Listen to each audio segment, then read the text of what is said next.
এই মুহূর্তের ছবিটা আপনাদের দেখাবো। বিজেপির স্বাস্থ্য ভবন ঘেরাও অভিযান, তুমুল উত্তেজনার পরিস্থিতি। সল্টলেকের ছবিটা আপনাদের দেখাচ্ছি। বিজেপির স্বাস্থ্য ভবন ঘেরাও অভিযান, ব্যারিকেড ভেঙে দেন বিজেপি কর্মী সমর্থকরা এবং আপনারা দেখতে পাচ্ছেন রাজ্য বিজেপি নেতৃত্ব তারা ইতিমধ্যে সেখানে রয়েছেন এবং পুলিশ মিছিল আটকাতেই তুমুল উত্তেজনার পরিস্থিতি তৈরি হয় সেখানে। বিজেপির স্বাস্থ্য ভবন অভিযানকে কেন্দ্র করে একেবারে তুলকালাম অবস্থা। ব্যারিকেড ভাঙলেন বিজেপি কর্মী সমর্থকরা। হাটকো মোড় থেকে মিছিল বিজেপির করুণাময়ীতে ইন্দিরা ভবনের সামনে মিছিল আটকালেই উত্তেজনার পরিস্থিতি তৈরি হয় এবং প্রিজন ভ্যানে তোলা হয় শুভেন্দু অধিকারীকে। এই মুহূর্তে যে ছবিটা আমরা দেখতে পাচ্ছি ইতিমধ্যে বেরিয়ে আসছেন তিনি, সেই ছবিটাও আপনাদের দেখাচ্ছি।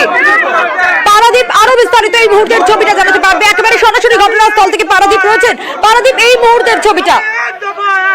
এই মুহূর্তে বিধাননগর পূর্ব থানা সেখানে কিন্তু ভেতরে নিয়ে যাওয়া হয়েছে। শুভেন্দু অধিকারী রয়েছেন, রুদ্রনীল রয়েছে, সঙ্গে শ্রমিক ভট্টাচার্য রয়েছেন এবং তাদের এখন এই মুহূর্তে ভেতরে নিয়ে যাওয়া হয়েছে থানার ভেতরে এবং থানার ভেতরে নিয়ে গিয়ে সেখানে বসিয়ে রাখা হয়েছে।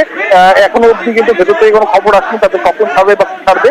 এই মুহূর্তে তুমি সেই ছবি দেখতে পাচ্ছ এক্সক্লুসিভলি নিউজ 18 বাংলার পর্দায়, যেখানে ইন্দিরা ভবনের সামনে থেকে শুভেন্দু অধিকারী সহ বিজেপির যারা শীর্ষ নেতৃত্ব তাদের আটক করে এখানে নিয়ে আসা হয়েছিল এবং নিয়ে আসার পরে বিধাননগর পূর্ব থানায় বিজেপির কর্মী সমর্থকরা তারাও কিন্তু প্রিজন ভ্যানের সঙ্গে সঙ্গে ছিলেন, কিন্তু একটা সময় পরে প্রিজন ভ্যান গতি বাড়িয়ে অনেকটা দূর এগিয়ে যায় এবং বিজেপির যারা কর্মী সমর্থক যারা শুভেন্দু অধিকারীর সেই প্রিজন ভ্যানের সঙ্গে সঙ্গে এগোচ্ছিলেন তারা পিছিয়ে পড়ে। এরপর সেই গাড়ি ঘুরপথে বিধাননগর পূর্ব থানায় এসে পৌঁছে এবং বিধাননগর পূর্ব থানায় নিয়ে আসার পরে আমরা দেখলাম যে শুভেন্দু অধিকারী তিনি গাড়িতে নামলেন এবং তার সঙ্গে রুদ্রনীল ছিলেন শ্রমিক ভট্টাচার্য এবং তারা একে একে থানার ভেতরে গেছেন এবং থানার ভেতরে এই মুহূর্তে তারা রয়েছেন।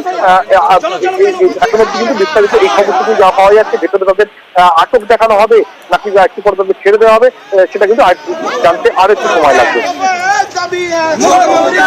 বেশ পারাদীপ, এই ছবিটাই আমরা দেখছি। একটু জানতে চাইবো, এখনকার ছবিটা আমরা দেখলাম যে থানার ভেতরে ঢুকলেন শুভেন্দু অধিকারী।